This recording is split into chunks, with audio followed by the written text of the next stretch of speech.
Good morning. It is Sunday morning, and I'm excited to be here ready to go. If you could see it here, it is a complete mess.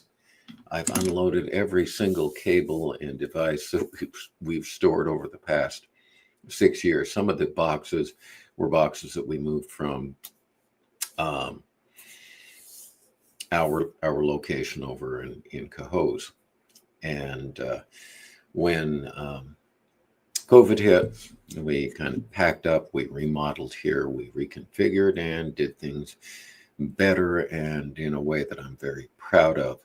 But what I'm not proud of is the boxes of material and things that just kind of get stuck. You know, you kind of throw things in a place and you forget about it.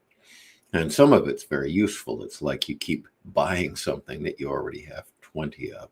Don't tell Crystal that, please. But what I did is I've gotten some racks that I'm going to put various size cables so that when we go out performing live, we have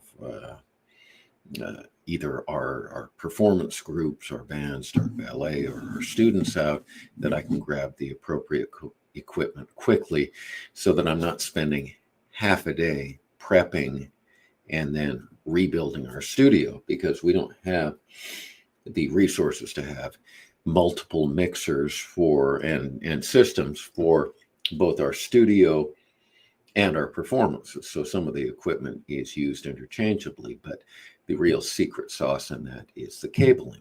If you have the cables, then you can just take a speaker or speakers and subwoofer out, unplug a mixer, and then replug it in the location. You ring it in, and then you're ready to go. But if you have to pull all the cabling, then it gets to be a really big job. So anyway, that is the problem I've been presented with, and that's the problem that I am solving right now with getting all of the cables into organizable places. The only caveat is that I need to put them back into the places where I get them. Now, this relates how does it relate to your musical experience? Well, it relates in that you need to take care of the equipment that you have. And oftentimes, you find instrumentalists who do not use their instruments in a performance fashion. So they are not hooking up, tuning their instrument, warming up, prepping, and ready to play as if they were performing each time. They are going through the motions. And unless you're prepping to perform before a crowd, you are not focused at the highest level. And so preparation with your equipment so it can be easily set up and broken down and dialed in. What is your particular electronic instrument?